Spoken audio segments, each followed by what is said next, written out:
Welcome to Autism Knows No Borders. Discover what's possible when people impacted by autism inspire change and build community. Together with the Global Autism Project, here's your host, Rachel Harmon.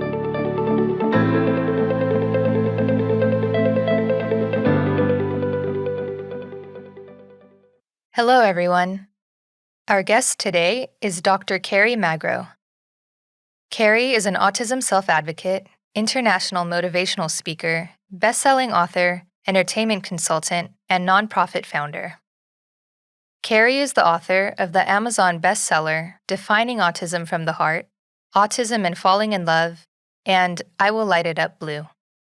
He also contributed to College for Students with Disabilities, We Do Belong, featuring other prominent advocates such as Temple Grandin and Stephen M. Shore. He presented a TEDx talk titled, What Happens to Children with Autism When They Become Adults? And he currently blogs for several organizations, including Autism Speaks and The Mighty. As an entertainment consultant, Kerry has worked on the films Jane Wants a Boyfriend and Joyful Noise, starring Queen Latifah and Dolly Parton, as well as the HBO series Mrs. Fletcher. His nonprofit organization, KFM Making a Difference, aims to break down barriers for people with special needs by granting college scholarships to adults with autism. In this conversation, we discuss how autism has impacted Kerry's life, how to prepare for transitioning to adulthood, autism representation in the media, and common challenges people on the spectrum face when looking for a partner. In this episode, discover what's possible when authenticity gets the part. For more information about Kerry and his work, please visit our show notes at autismknowsnoborders.com. We appreciate your time. If you enjoy this podcast and you'd like to support our mission, please take just a few seconds to share it with one person who you think will find value in it too. You can also follow us on Instagram at Autism Podcast, join our Facebook group Autism Knows No Borders, and subscribe to our YouTube channel, Global Autism Project. And now, I present you, Kerry Magro. Hi, Kerry. Welcome to Autism Knows No Borders. Thank you for being here today. Glad to be here. Could you please briefly introduce yourself? Sure. So my name is Dr. Kerry Magro, and I have a very personal story in the autism community. I was nonverbal until I was 2.5, diagnosed with autism when I was 4, and today am one of the only professionally certified speakers on the autism spectrum in the country. Have had the opportunity to work with Speaker Bureau called the National Speakers Association for the past 10 years, wear many hats in the autism community as an author, autism entertainment consultant working on several films and TV shows, and also being a nonprofit founder to have the ability to give out scholarships for students with autism to go to college while also promoting disability awareness via my nonprofit, KFM Making a Difference. Wonderful. All right, well, let's start with talking about your autism. You say that you didn't speak until you were 2.5. How did your autism impact your life growing up? So there was not a lot of people who really knew a lot about autism when I was diagnosed in the early 90s. Everyone kind of just had the idea of autism as Rain Man. They assumed that all people with autism were bad at communication and great at math.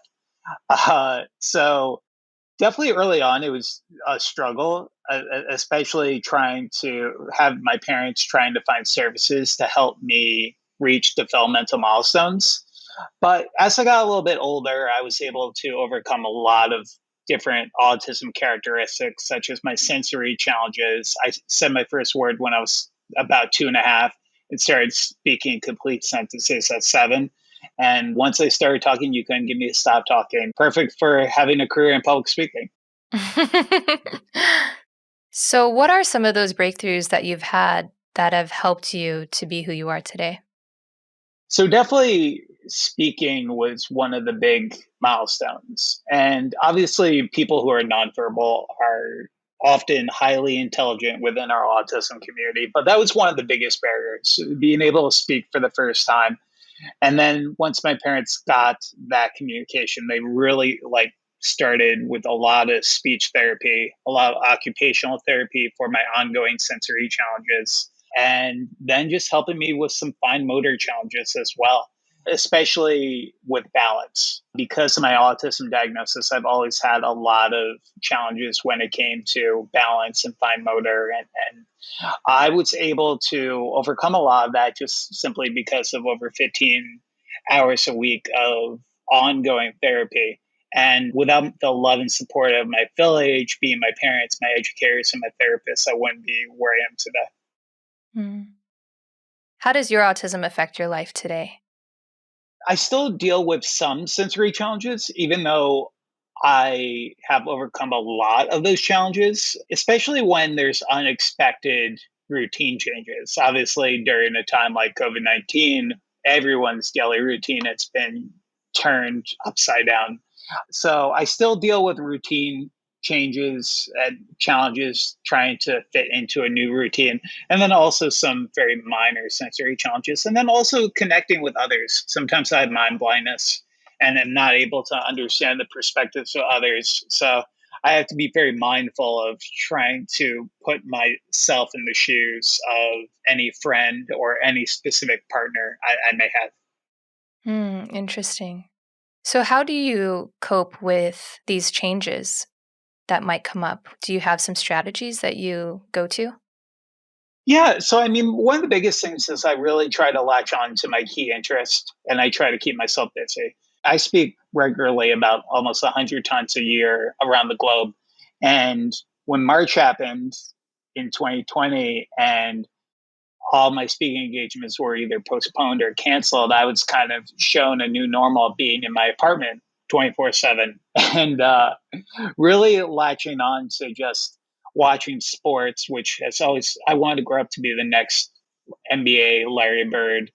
Uh, Mm. and I also wanted to be a sixth member of the Backstreet Boys. So I really just latched on the sports as a way to cope, in addition to listening to a lot of music.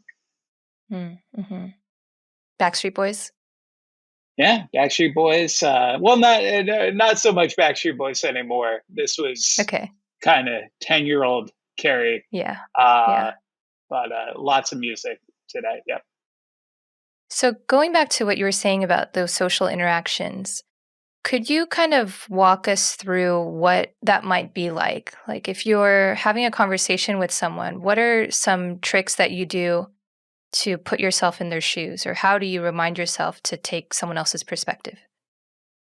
I always try to ask questions. That's one of the most important things because sometimes nonverbal communication, especially body language, it is really hard for me to interpret.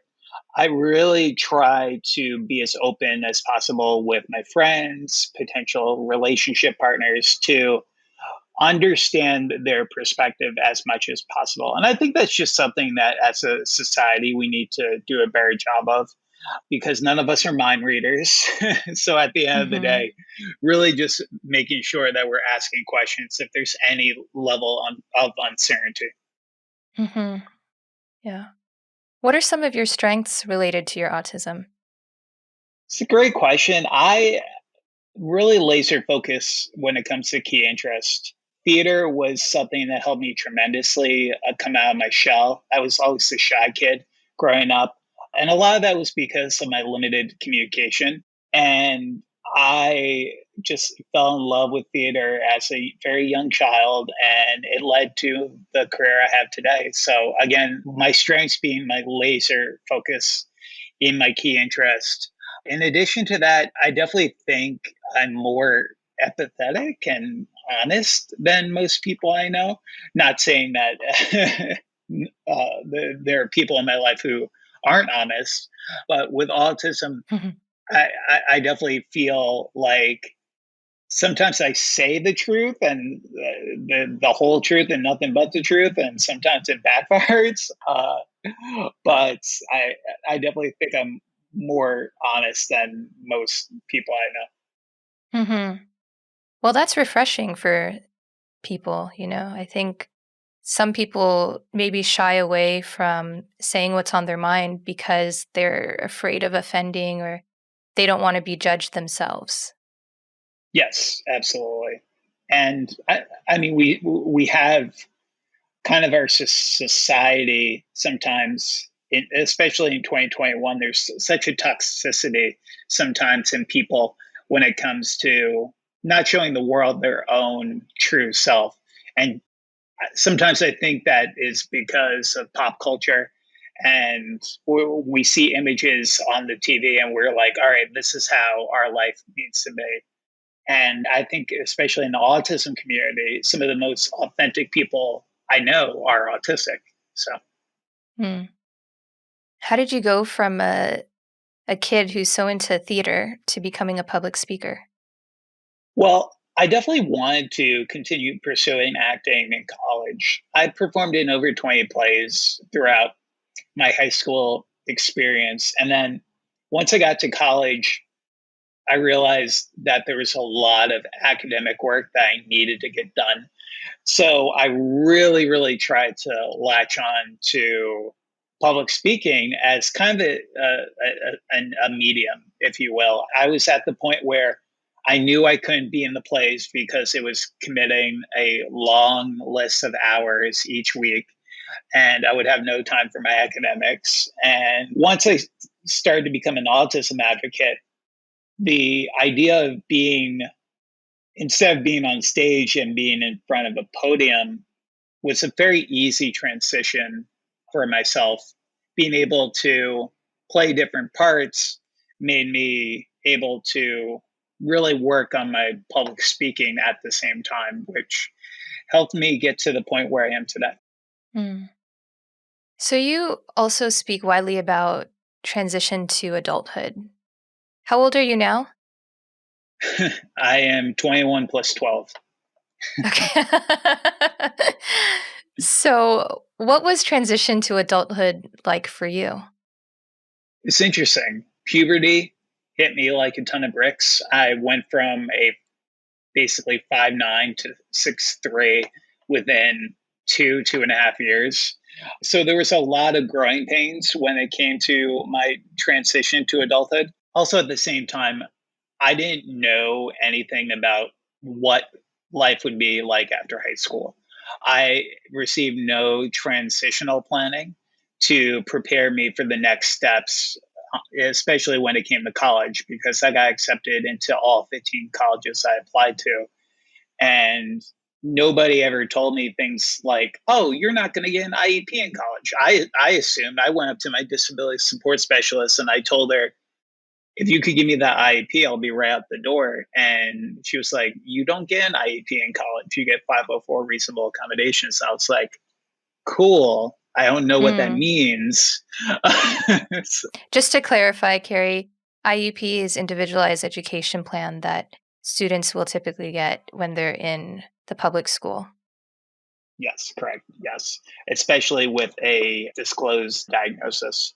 Hmm. So yeah, so I mean that was definitely a struggle. I had to become my own self advocate and really self advocate for my wants and needs. And there was no blueprint on what that looked like. So that was definitely a challenge. But once I started to come out about my autism diagnosis, it really started to open up. People started providing me more information, especially on the college level. And disclosure was one of the big keys to my overall development, especially during the transition to adulthood.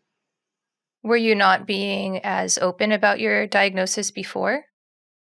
It wasn't necessarily that I wasn't being open, but it was simply that everyone would look at me and they would say, Kerry, you have autism, but you don't look it. You don't look like you have autism.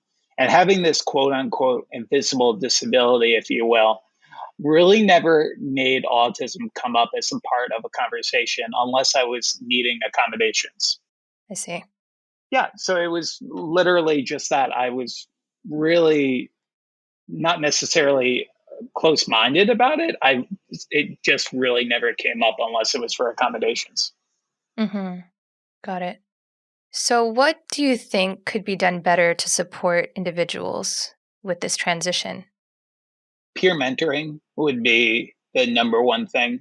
I looked up to people with disabilities like Michael Jordan, Magic Johnson, NBA basketball players who had attention deficit disorder, ADHD, and I would look at them for inspiration when I was having my own learning challenges. But I really didn't know anyone with autism. I didn't know the Temple Grandins at the time. They still weren't very mainstream in the community. And that was a challenge. Mm. And that's part of my nonprofit, KFM. I provide mentoring, life coaching, and training for those with disabilities in their transition to adulthood because I realized that was something I didn't get when I was a kid. And not only somebody to show them what the future could look like, but also to be a friend and to make sure that they're not feeling isolated, especially during times like we're living in today. Yeah. Do you live alone? Yes, I've been living independently throughout most of my adult years, living in the dorms and then off campus in Parton, and now living in Hoboken, New Jersey in my own apartment for the past 4.5 years now. Yeah, that's great that you've learned some skills along the way that have helped you to support yourself. Yeah, absolutely. And I've given a TED talk on what happens to children with autism when they become adults with autism. So if anyone is listening in and simply wants to gain more information, definitely check that out on YouTube. Yep, I'll post a link to it. I watched it Oh, nice. earlier this week and it's really informative. Thanks so much. Carrie, let's switch topics. Let's talk about autism in the media. So, first, how has autism been portrayed in the past, and what changes have you seen in the last decades? I've seen a little bit of everything. I got my first opportunity to work in the entertainment industry when I was 21 years old. I was talking about theater and autism and how that helped me growing up. And I got to work with the Warner Brothers on a film called Joyful Noise because there was a character in that film who was Black and autistic. And they wanted it to be as realistic as possible to somebody who has autism. So I was able to provide my own perspective of growing up as a teenager on the autism spectrum to relate to this role. And before then, I really the only films that I remember seeing were Rain Man, which again, just the stereotype of Rain Man for people who don't know at home, just boys, great at math, photogenic memory, and What's Eating Gilbert Grape with Leonardo DiCaprio, even though they never say he's on the autism spectrum. So it was always white boys.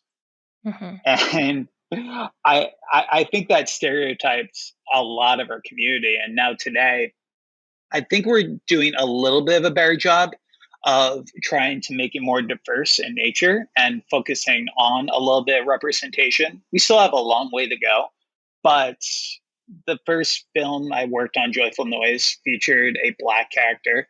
The second film I worked on focused on a 25-year-old girl on the autism spectrum trying to find love after I wrote my second book called Autism and Falling in Love. And then the HBO series I worked on in 2019 focused on a nonverbal character. And these are the characters I feel like we need to see more represented because we have a lot of autistic characters, but they're still all white boys. It's Hmm. the good doctor on ABC, Dr. Sean Murphy, autistic savant surgeon, Sam Gardner on a college student succeeding, who's also white and on the autism spectrum, and then other shows like Parenthood. These really successful like autistic white boys, and we need to do a better job of making it more diverse. Yeah, what's the one with Sheldon? Oh yeah, the Big Bang Theory. Right. Even though they never said he's on the autism spectrum, so many families in our community can relate just because of some of the characteristics he shows. Hmm. Right. So, what exactly does your role entail? Like, how involved are you in the writing process when they're developing the characters? So usually I am looking over the entire script and I am giving my notes on how the character can be portrayed more focus on somebody who's on the autism spectrum, just talking about little mannerisms, potential characteristics they might want to look at, such as stimming, such as having difficulties with body language, the amount of tone they're using in their voice, facial expressions, etc., and so forth. So usually pre-production, we're looking at the script, and then later down the line, helping with casting as well, being able to have a little bit of an understanding for the people who might be going into the role as well. And then when production is happening, actually shadowing these characters and helping answer any specific questions they may have on any specific scene. And then post production, helping marketing it to our autism community, wearing many hats within the autism community today. Oh, wow. So you're very involved, actually, from start to finish. Usually, I try to just make myself available for the projects I'm working on and making sure that they're as successful as it can be. Could you share some memorable moments, like a story from one of your experiences working with a show or a movie? I definitely think the one that stands out is going to Hollywood for the world premiere of Joyful Noise, and Queen Latifah being there, Dolly Parton being there, so many amazing A-list celebrities being in Grauman's Chinese Theater in Hollywood, and getting to see my name in the credits at the end was just so surreal. Being a 21-year-old kid who was kind of like always obsessed with movies, and then seeing your name, Mm. and also being able to bring your family, and your family starts cheering and clapping during the credits while everyone's looking at you and being like, why are they clapping for this kid, Kerry Magro? And that was very, very surreal. That was definitely one moment. And then just the HBO series Mrs. Fletcher, which we worked on. So many of my friends are obsessed with HBO. So having the opportunity to showcase that was really, really exciting. Yeah. And as you're saying, it's so important to show the different types of autism because it is a spectrum. Correct. And with media being so influential in culture, like some people who may not have a direct connection to autism, like if they don't have a family member, if they don't know anyone with autism, they're kind of relying on what they see on screen. And so if we continue to just keep showing the savants or the typical nonverbals who are rocking back and forth, then that's all that people are going to know and have a reference of. Yeah, no, exactly how you said, because we're back into the whole 1980s Rain Man kind of system. Hmm. And I think it's important that we see autism on screen, but we just need to make sure that there's more representation, and then also more autistic actors getting the opportunity to audition for the roles. I know that Sia's autism film music has been under some scrutiny for not hiring an autistic actor to play the lead role in her new film. So I definitely see it not only about making sure we're writing more characters that are focused on the spectrum of autism, but then also giving the autistic actors the opportunity to show what they're made of. Why do you think there aren't so many autistic actors playing disabled characters? Is it because there just aren't a lot of disabled actors, or is it because they're auditioning and not getting chosen? And is that a form of ableism there? There's definitely some ableism involved. I don't think that a lot of studios are actively pursuing autistic and disabled actors to audition for these roles. I think also from the other perspective, it's that being that autism is a spectrum, those who have high support needs simply wouldn't necessarily be part of these roles because of the level of support they would specifically need. But that, on the other hand, can be shown as a sign of ableism. I know for Sia's film, one of the things that came up was that they actually had an autistic actress who was considered for the role, but they found it was too challenging for her on set, and the only thing I could think about was they could have tried a little bit harder to make more reasonable accommodations for that actress. Mm-hmm. That was kind of something that just blew my mind. So I definitely think it's a little bit of everything, making sure that disabled actors are getting opportunities and are being sought out by studios, but then also at the same time, just really making sure they're receiving the accommodations, because if they get that role, like the potential role in that film, we want to make sure that they succeed, just like any other actor. Yes, exactly. What are some other things you think we can do to improve the representation of autism in the media? Well, I definitely think we need more people of color. Uh, I did a Mm. survey on my Facebook page, Kerry's Autism Journey, which I would love for people to check out. And the poll basically said that the most popular characters were Sean Murphy on The Good Doctor, Sam Gardner on Atypical, Max from Parenthood, and then Everything's Gonna Be Okay, which features a autistic girl character. But none of these characters were characters of color. And the only one that was mentioned in the conversation was Billy, the blue Power Ranger from the 2017 film Power Rangers, who was a black autistic character. And I was like, just thinking to myself, it's like, how many people actually watched that? Like, don't get me wrong, I was a big Power Ranger fan when I was a kid, but like, how many people watch that compared to weekly TV shows that are seen by millions and millions and millions? So I definitely think more representation of people in color, not only autism, but in terms of disabled characters overall. Mm-hmm. Yeah. Okay, Carrie. So you mentioned that you published a book called Autism and Falling in Love. And I wanted to talk about some of your experiences. But first, could you maybe just give an overview of what some of the challenges are that individuals with autism face when they're looking for a partner?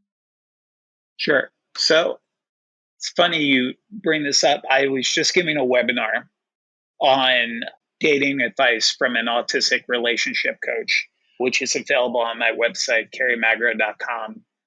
So some of my mentees call me the autistic hitch. I don't know if you've ever seen the movie with Will Smith, who's basically a date doctor. Yeah. Most of my mentees, 95% of the time, they don't want to talk about job interviews. They don't want to talk about building a resume. They want to talk about the cute boy and the cute girl and how they could go about being in a relationship. And I think, especially when we talk about obstacles that our community have to face when it comes to relationship, it's again a very wide spectrum. Intimacy is definitely one big thing. Understanding different levels of intimacy and how to go about being in a romantic relationship. Open communication, being able to understand nonverbal body language, being able to also really be willing to listen, because sometimes members of our autism community, especially when they have their key interests like locked in and talking to somebody, they could talk for hours on one specific topic. So making sure that to give your partner the opportunity to discuss and to listen to them. So those are some of the big things that I see, especially when it comes to dating. Hmm. What have you learned about love from your experiences? It can be a challenge. It definitely can be a challenge.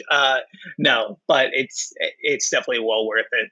I've been in love numerous times throughout my life. I've been in over 7 or 8 relationships now throughout my life, both short and long term relationships. So I've kind of navigated a lot in the past 14 years since I had my first girlfriend when I was 18.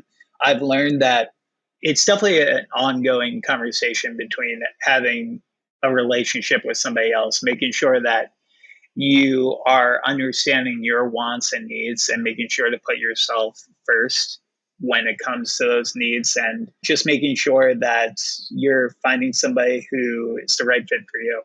Hmm. And as you get older, you understand that a little bit more. But that's what I've kind of learned about love, especially in the past decade and change. Are you in a relationship now? I got out of a relationship, and this was the craziest thing. I got out of a relationship maybe 4 weeks before COVID-19 happened. So I was in a very, very precarious situation, wanting to date, but unfortunately having to go through the trials and tribulations of virtual dating, which is the Mm. most bizarre topic Mm-hmm. that I think a lot of people in our community are facing right now. So I'm single and looking, as of right now, at least. Okay. So, do you date people on the spectrum and neurotypicals? Is it all mixed, or do you find that you get along better with one or the other? I've never had the opportunity to date somebody who's on the autism spectrum. I've always been open to it, but it's just never came up as a possible opportunity. So I definitely would be open to it in the future, but as of right now, I've only dated people who are neurotypical. Mm-hmm. So, in your book, the subtitle is To the One That Got Away.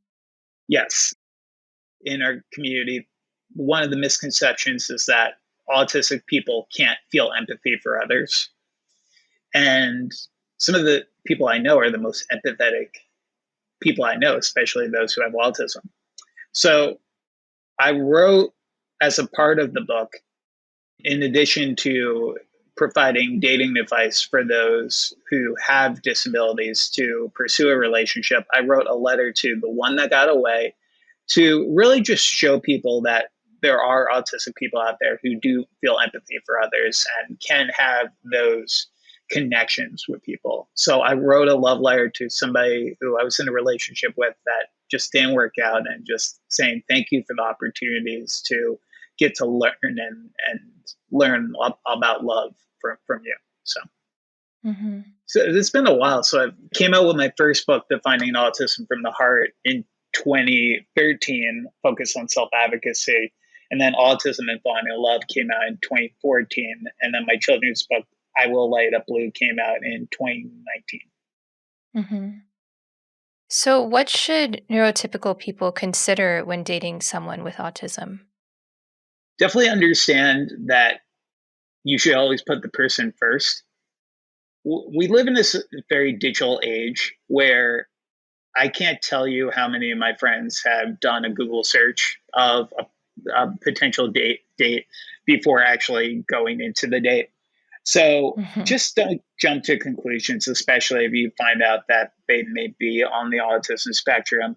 Just consider them a person first. I mean, so many people in our community, again, they consider themselves an autistic person, but what I definitely recommend is, especially on those first few dates, really just try to understand who they are and if there's a connection, if you have similar interests. Just don't see it as, oh, I'm going on a date with somebody with autism. Just say, I'm going on a date with Carrie. I'm going on a date with this person. That would be the best approach, I would say. Have you ever had any experiences where disclosing your autism actually pushed someone away? The only time it's really ever happened was being in the public spotlight. Sometimes having partners not necessarily want to be in the spotlight as much and be more not necessarily at movie premieres and not being at book signings and having that public notice. So that's the only time it's really come up. Otherwise, people are just like, oh, okay, that's cool. And like, not like, oh, autism, I'm not sure about that. Mm, hmm. So I'm sure you've seen this or at least heard of the show Love on the Spectrum. Heard of it. For our listeners who haven't heard of it, it's an Australian reality dating show. So, what do you think of Love on the Spectrum and how it was produced and the message that they're trying to put out? I thought it was too short, being only 5 episodes on Netflix. Aren't they coming out with another season or no? Fingers crossed. Okay. We'll see. Yeah. I loved a lot of things about it, specifically that it wasn't only autistic people dating autistic people. It was a well-rounded show of autistic people dating neurotypicals, and I really loved the concept of just trying to navigate several relationships to show that spectrum. Just speaking with their crew a little bit, I am very hopeful that the next season will be a little bit longer. Hopefully, have a US component and to also have relationship coaches that are autistic on the show, just to add another element because they did have relationship coaches on the show, but who weren't on the autism spectrum.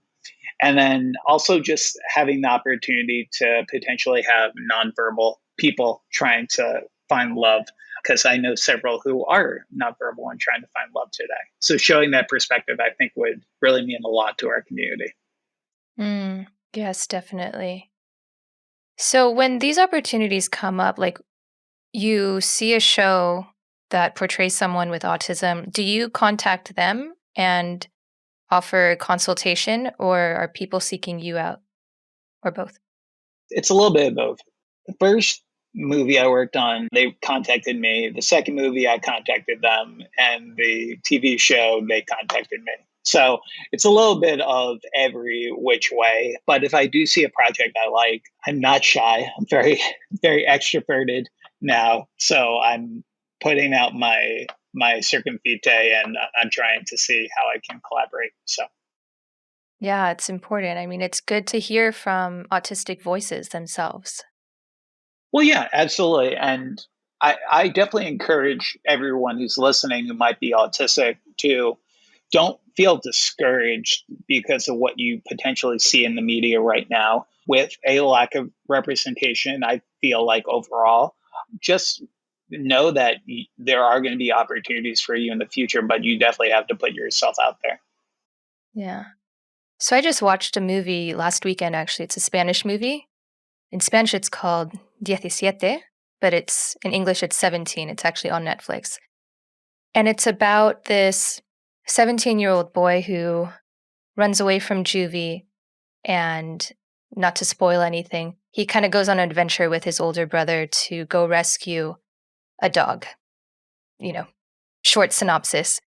But as I was watching the movie, I just noticed so many autistic traits that just couldn't have only been a coincidence, and it made me happy to see that they were trying to portray someone, a main character, and also a foreign film, as someone with autism. And I was having a discussion with my husband afterwards, and he asked, well, how much good do you think it does if they don't explicitly say that he has autism? Because I just kind of picked up on it because I know the community and I've worked with so many autistic individuals. So I kind of know what I'm seeing. Right. And, in the beginning of the movie, there are kids making fun of him, calling him the R word. But that's like the most they hinted at any kind of difference. So what do you think about that, like when it's not explicitly said? It's tough because I feel as though having the opportunities to disclose that type of information opens a lot of conversations. Some that are wanted, some that aren't wanted. I mean, from the entertainment side of things, I mean, sometimes people say that a character is autistic and then they go out and they promote a nonprofit organization that supports autism. They try to give back in a way. But there's some groups that are a little bit more close minded and just want it to simply be like, this person is autistic, but we don't necessarily want to make it part of the show. We'll show some characteristics, but we won't make it part of it. I definitely encourage entertainment industries to really highlight autism, especially if that person is showing characteristics of being on the autism spectrum, because it can hopefully, if it's done in an authentic and realistic way, definitely help show another side to our community, which will hopefully lead to more services, more supports within our community, and then hopefully also the diagnosis rate, hopefully making it easier for people to get a diagnosis at an earlier age if there's showing a few of the signs in a specific character. Mm-hmm. Right, which will then lead to them having a smoother transition to adulthood, eventually being gainfully employed, being accepted into society. falling in love, Yep. all Yep. of that. Everything under the full circle. Yes. All right, Kerry, I'd like to close with one last question. Sure. What advice would you give to those on the spectrum who are looking for romantic relationships right now with the landscape of COVID times? Be patient. Give yourself a break. I feel as though one struggle that I've kind of seen in myself is that being 21 plus 12, uh, I I kind of had a vision of what my love life would look like at a very early age, being married by 25, having kids by 30, and realizing during my journey in adulthood that, you have to understand yourself and understand where you are positioned in life. So I definitely recommend that people, especially during COVID times, understand that it is much more challenging right now.